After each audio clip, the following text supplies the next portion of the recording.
इस वीडियो में बताई गई सारी जानकारी पब्लिक प्लेटफॉर्म पर उपलब्ध है। इसमें ऐसी कोई जानकारी नहीं दी गई है जिससे हमारे सुरक्षा बलों की गोपनीयता भंग होती है। डिफेंस डिटेक्टिव सेना का सम्मान करता है और उन्हीं जानकारियों के आधार पर काम करता है जो सार्वजनिक रूप से मौजूद हैं। Mob lynching is the national sport of Pakistan now. एक इंसान को आग लगा देते हैं, उसके बाद जश्न मनाते हैं, तालियां बजाते हैं कि अब कोई बंदा रियासत की इज्जत नहीं करता, कोई कानून की इज्जत नहीं करता। मुझे इंतहाई शर्म आती है ये देखते हुए, ये जानते हुए कि हमारे पाकिस्तानी क्या कर रहे हैं। कोई पाकिस्तानी होने पर शर्म महसूस कर रहा है, कोई कह रहा है कि पाकिस्तान में कानून है ही नहीं, कोई ये कह रहा है कि माइनॉरिटी यहां सेफ नहीं है, कोई पाकिस्तान को जंगल बता रहा है।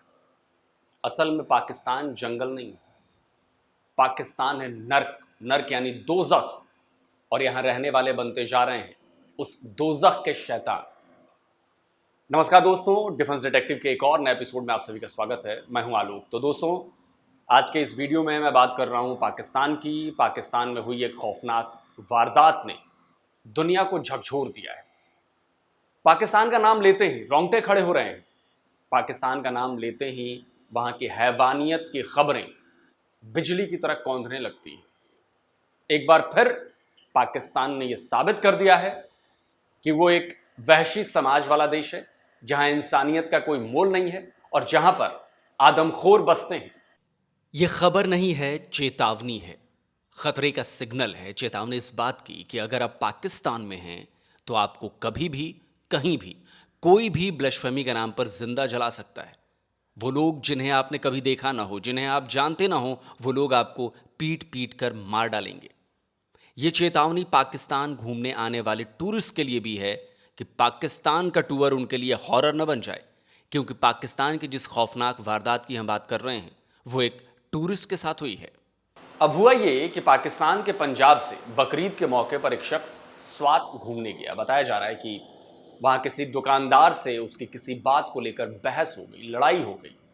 बस फिर क्या था, ये बहस उसकी जिंदगी की आखिरी बहस साबित हुई। मोहम्मद सुलेमान, पाकिस्तान के सियालकोट का रहने वाला सुलेमान 18 तारीख को स्वात पहुंचा था। उसने यहाँ के एक होटल में कमरा लिया था। बताया जा रहा है कि 20 तारीख को वो स्वात की एक दुकान में गया। वहां उसकी दुकानदार से किसी बात को लेकर बहस हो गई। इसके बाद दुकानदार ने उस पर ईश निंदा यानी ब्लशफेमी के आरोप लगा दिए। हंगामा मचा और उसके साथ मारपीट की गई। फिर पुलिस को बुलाया गया। पुलिस सुलेमान को अपने साथ मादयान पुलिस स्टेशन ले आई, लेकिन इसके बाद मस्जिद से इस बारे में अनाउंसमेंट की जाने लगी और फिर हजारों की भीड़ कुछ ही मिनटों में पुलिस स्टेशन पहुंच गई। तब तक पुलिस ने सुलेमान के खिलाफ एफआईआर भी नहीं लिखी थी। लोगों ने पुलिस से सुलेमान को उनके हवाले कर देने के लिए कहा, और जब पुलिस ने मना किया तो भीड़ ने पुलिस स्टेशन को ही फूंक डाला। पथराव और आगजनी में कई पुलिस वाले घायल हो गए। भीड़ ने सुलेमान की वहीं पिटाई शुरू कर दी। उसे खींचकर बाजार तक लाया गया और फिर उसे जिंदा जला दिया गया। तो होता इस तरह से है कि वो मदियन के एक होटल में ठहरता है और वहाँ से निकल के वो मार्केट में जाता है। तो कुछ दुकानदार ये देखते हैं, according to reports, because this is a developing story, कुछ दुकानदार ये देखते हैं कि कुछ अरबिक टेक्स्ट लिखा हुआ है कुछ पेजेस के ऊपर जो उसने डेसिग्रेट किए हैं, उनको डैमेज किया है। तो बाज़ार में ऐलान होता है और थोड़ी देर बाद मुश्तइल हजूम बाहर आ जाता है और उसको पकड़ के पुलिस को बुलाते हैं। पुलिस की अकल मुलाहिज़ा करें कि पुलिस भी उसी मॉब को अपनी टेल बना के ना तो उस बंदे को पुलिस स्टेशन ले जाती है। तो मॉब अंदर घुसता है और अंदर घुस के तकरीबन 8 लोग इंजर्ड होते हैं इस लड़ाई में। उस बंदे को पकड़ते हैं, टॉर्चर करके, according to the local police officials बात कर रहा हूँ। पहले उसको कत्ल करते हैं, फिर घसीट के उसके कपड़े उतार के बाहर लेके आते हैं, फिर सड़क पे उसको आग लगाते हैं। जरा सोचिए, एक शख्स बकरीद की छुट्टी मनाने स्वात जाता है और वहां उसे सुनी सुनाई बात पर लिंच कर दिया जाता है। कोई सबूत नहीं है उसका, उसे जिंदा जला दिया जाता है।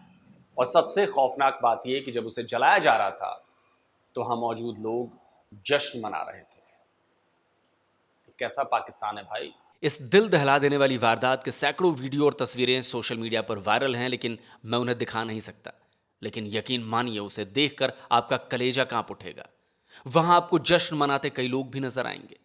आप हैरान रह जाएंगे कि एक आदमी को जिंदा जलाकर लोग कैसे जश्न मना रहे हैं। लेकिन ये तो पाकिस्तान है भाई, यहां इंसानियत हर रोज इसी तरह जलाई जाती है। मैं इन मुसलमानों से, जो ना सिर्फ एक इंसान को आग लगा देते हैं, उसके बाद जश्न मनाते हैं, तालियां बजाते हैं, उनसे पूछना चाहता हूँ कि ये हिस्ट्री से, इस्लाम से, कुरान से, सुन्ना से, कहाँ से आपने ये सीखा है?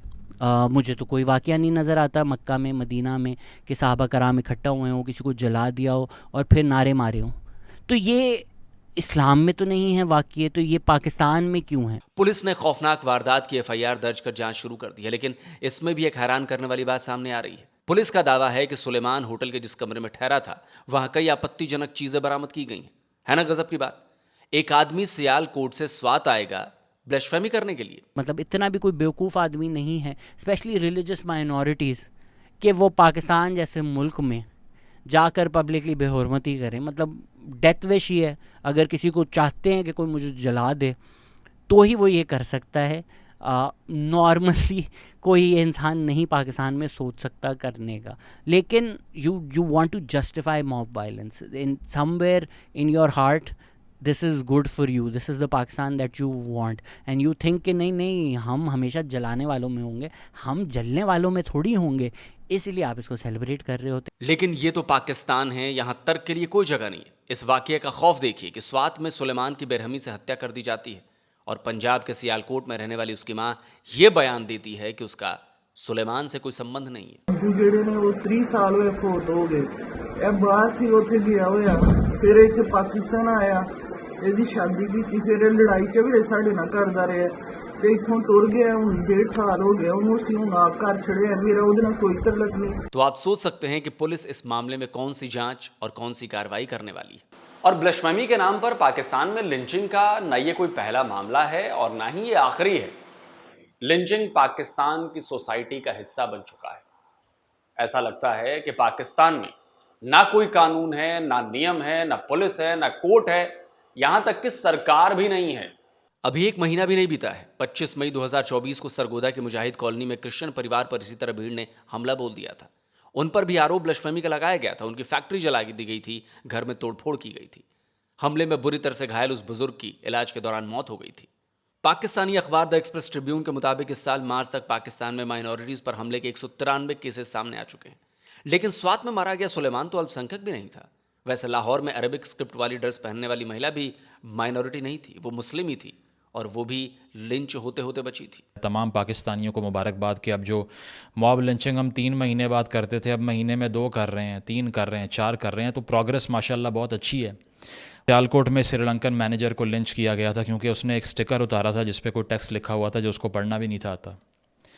तो उसको भी इस तरह ही कपड़े उतार के, नंगा करके, सड़क पे ला के, जला के इंटरव्यूज़ दिए गए कि हाँ मैंने किया है, I am the proud perpetrator of this act. ये वही है कि पिछले महीने भी हमने देखा था सरगोदा के अंदर 70 साला क्रिश्चियन आदमी को फैक्ट्री से घसीट के बाहर लाया गया, खूनो खून कर दिया उसको, 6 दिन इलाज हुआ, 7वें दिन अस्पताल में डेथ हुई उसकी। पिछले साल जड़ावाला और गुर्जर खान में चर्चों को निशाना बनाया गया था। पाकिस्तानी मीडिया वॉइस पीके के मुताबिक पिछले साल केवल जनवरी से मई तक 57 लोगों पर ब्लैस्फेमी का आरोप लगाया गया, जिनमें से 4 को इसी तरह मार भी डाला गया। पाकिस्तानी पब्लिक के इसी माइंडसेट को लेकर सवाल उठ रहे हैं कि पाकिस्तान में ना तो स्टेट है, ना ही कोई कानून है। हमारा जरा मैडनेस देखें कि हम किस लेवल पर चले गए हैं कि एक कानून है, थाने में एक बंदा उसको पकड़ कर उसको ले गए, हमें उस बात पे वो मतलब यकीन नहीं रहा कि अगेन कोई रियासत है, कोई रियासत किसी को सज़ा देगी, उसको पकड़ लेगी, ट्रायल होगा, नहीं होगा। सो आपके लिए ये ज़रूरी हो गया कि आप लोग समझते हैं कि आपने मौके पे इंसाफ करना है और इसी वक्त ही आपने सज़ा देनी है, उसी वक्त ही। और अच्छा, अगली जो चीज़ है कि आपने उसकी लाश को फिर आपने जलाना भी है। कि रियासत यहाँ तक कैसे पहुँची है कि अब कोई बंदा रियासत की इज़्ज़त नहीं करता, कोई कानून की इज़्ज़त नहीं करता, कोई पुलिस वाले की इज़्ज़त नहीं करता, कोई थाने कचहरी की, कोई वर्दी की कोई इज़्ज़त नहीं रहेगी।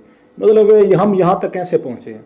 बहुत सारे लोग ब्लेम करते हैं कि हमारी तालिबान की पॉलिसी थी जो जनरल ज़िया के दौर से लेकर मजहबी अनासर को पावर दी गई, क्लाउड दिया गया, पॉलिटिकल पावर भी दी गई, पावर में शेयरिंग भी दी गई, हुकूमत भी बनाई गई, उनके वजीर भी बनाए गए और फिर उसके बाद उन्हें डिक्टेट कराना शुरू कर दिया। हमने श्रीलंकन को जला दिया, उसको मारा और ये समझा कि हमने इस्लाम की खिदमत की है, हमने अपने मज़हब की खिदमत की है, हमने अपने कानून की खिदमत की। ये हमने समझा है कि ये मॉब जस्टिस और ये जो खुद इंसाफ करना है, ये हमें खुद करना चाहिए, ये हम पसंद करते हैं।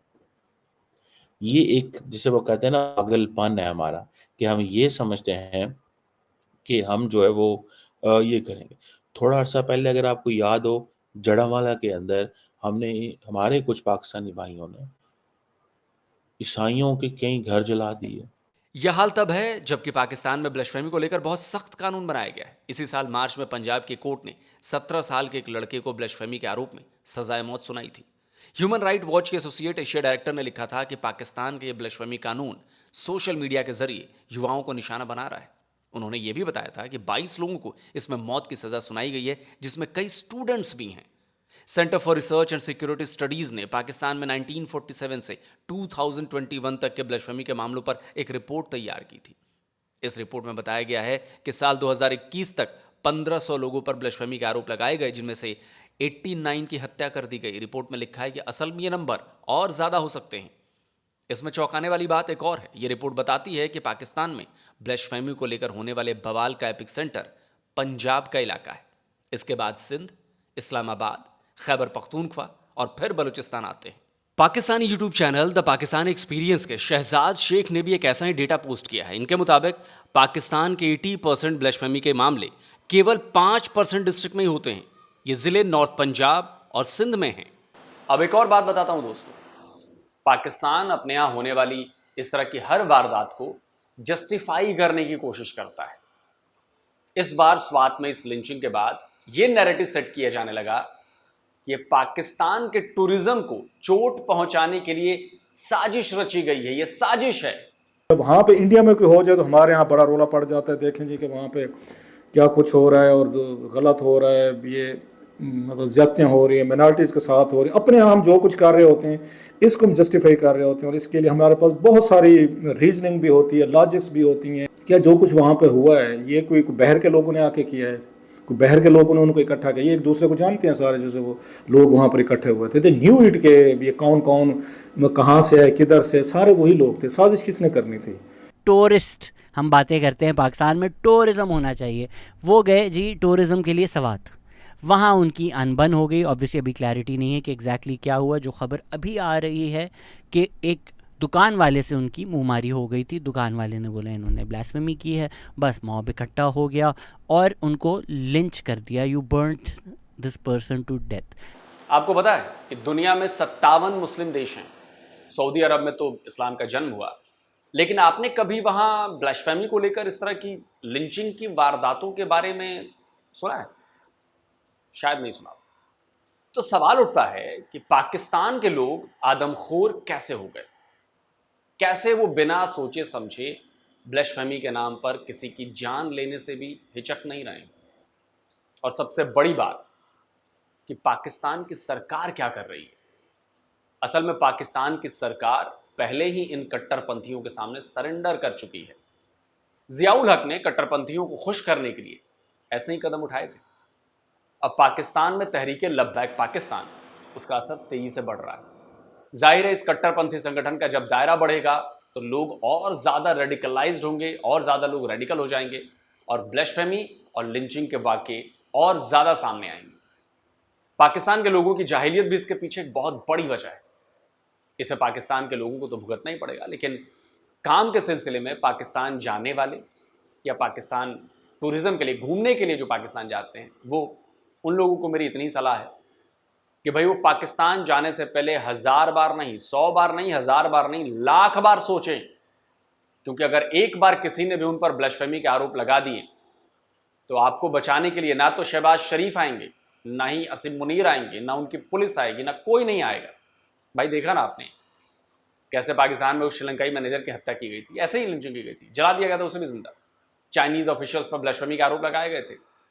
तो भैया पाकिस्तान से जितना दूर रहो उतनी ही भलाई है। और अगर आप नॉन मुस्लिम हैं तो आपके लिए तो बैन कर दो जाना पाकिस्तान, क्योंकि जो बंदा मरा है ना किसी ने देखा उसको कुरान जलाते हुए, ना किसी को कोई सबूत मिले हैं कि कुरान जलाया गया है, वहां पर कुरान जलाई गई है, वहां पर सुनी सुनाई बात पर, और पुलिस भी कुछ नहीं कर पाई, अंदर से निकाल कर उसको मार दिया। तो पाकिस्तानी नहीं है, ये आदमखोर है।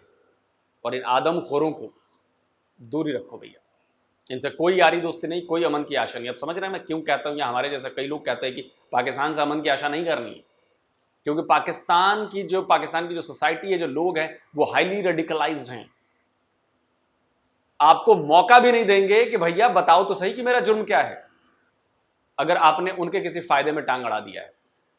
ब्लास्फेमी का नाम लगा के आपको मार दिया जाएगा और लोग भी खुश रहेंगे।